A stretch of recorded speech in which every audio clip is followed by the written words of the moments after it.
តោះបងប្អូនយើងទៅមុខងារគ្រប់គ្រងស្តុកទំនិញណាអញ្ចឹងយើងចូលក្នុង app យើងនេះបាទកន្លែងឆាតហើយយើងចូលស្តុកទំនិញ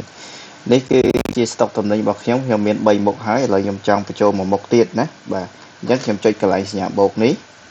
ហើយយើងបញ្ចូលទំនិញរបស់យើងឥឡូវខ្ញុំបញ្ចូលទំនិញមួយនេះបាទទំនិញមួយនេះ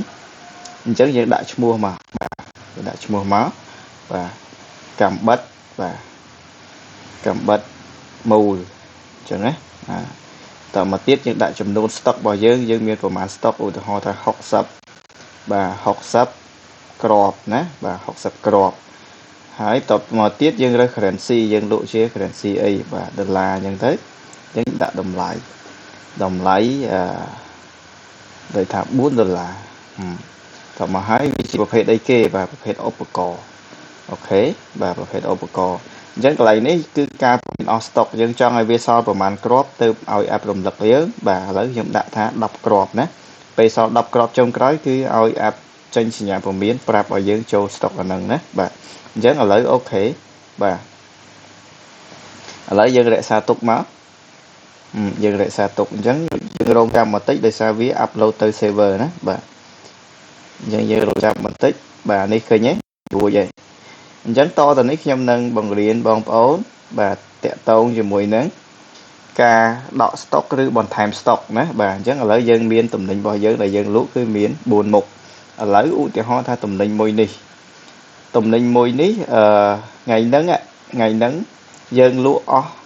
5គ្រាប់អញ្ចឹងយើងកាត់ស្តុកណាយើងកាត់ស្តុក5បាទអញ្ចឹងមូលហេតុអីគេបាទមូលហេតុអីគេគឺលក់បាទឬក៏ខូចខាតបាត់ប្រើប្រាស់ឬផ្សេងអញ្ចឹងយើងដោយសារយើងលក់ដាច់យើងបាទរើសកន្លែងលក់នេះមកហើយយើងកាត់ស្តុកណាអញ្ចឹងនេះឃើញទេយើងកាត់ថ្ងៃនេះអស់5គ្រឿងគឺអស់5គ្រឿងឬ5គ្រាប់ដោយសារតែយើងលក់ដាច់ណាអញ្ចឹងឥឡូវយើងមើលថាទំនិញរបស់យើងឥឡូវវាសល់60ឃើញទេបាទយើងមើលនៅនេះគឺវាអត់តន់លោតភ្លាមទេមិញណា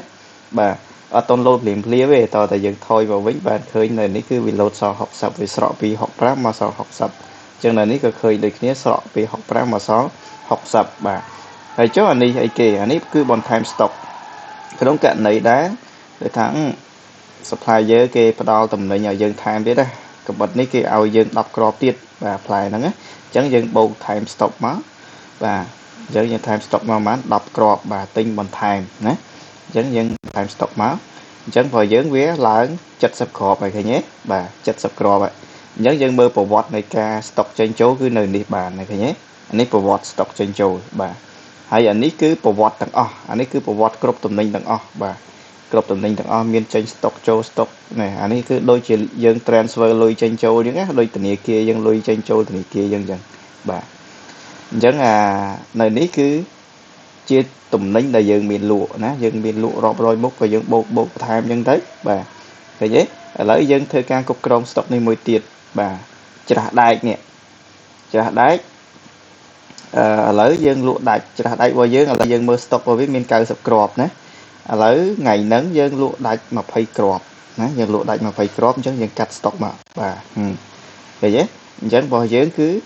វាសល់70គ្រាប់ហ្នឹងព្រោះយើងលក់ដាច់20គ្រាប់ណាឬក៏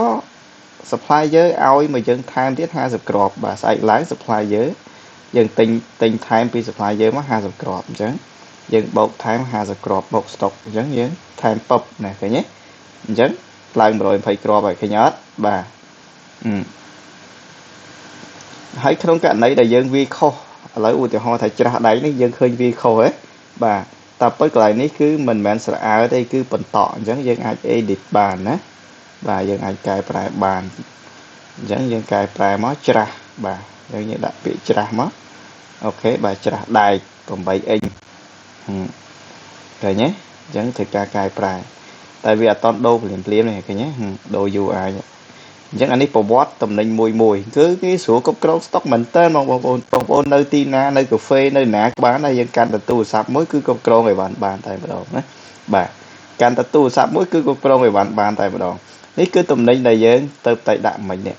យើងទៅតែបន្ថែមមុខតំណែងដែលយើងលក់ណាឥឡូវខ្ញុំធ្វើការកាត់ stock ឥឡូវ stock ដើមរបស់យើងមាន60គ្រាប់ឥឡូវយើងលក់ដាច់15គ្រាប់អញ្ចឹងយើងកាត់ stock 15គ្រាប់ឃើញទេបាទ supplier យើងទិញថែមចូលបាទយើងទិញចូលបន្ថែមទៀតយើងទិញ30គ្រាប់អញ្ចឹងយើងថែម stock ឃើញទេឃើញទេអាហ្នឹងប្រវត្តិចេញចូល stock តំណែងមួយបាទអញ្ចឹងងាយស្រួលមែនតើក្នុងការគ្រប់គ្រងរបៀបចូលណារបៀបចូលនេះខ្ញុំបង្ហាញទៅលោកបងប្អូនអត់តន់យើងចុះក្នុង app Sesa នេះមកបាទយើងចូលក្នុង app Sesa នេះមកចុច line chart ហើយយើងមើលនៅលើនេះឧបករណ៍ហើយគ្រប់គ្រង stock ណាឃើញទេយើងគ្រប់គ្រង stock តំណែងរបស់យើងបានទី2គឺយើងចុចកន្លែងគណនីនេះបាទកន្លែងគណនីនេះតបមកហើយយើងអូសមកក្រោមយើងឃើញឧបករណ៍កសិកម្មយើងចូលទៅប៉ុបបាទឃើញទេគេដាក់ថាឧបករណ៍កសិកម្មនៅមុខហ្នឹងមិនប៉ុន្តែមុខងាររបស់វាលើសពីឧបករណ៍កសិកម្មណាបាទអញ្ចឹងវាមាន function ជាច្រើនទៀតហើយចាំមើលខ្ញុំនឹងបង្ហាញជូនបងប្អូនមួយបាទអញ្ចឹងអរគុណ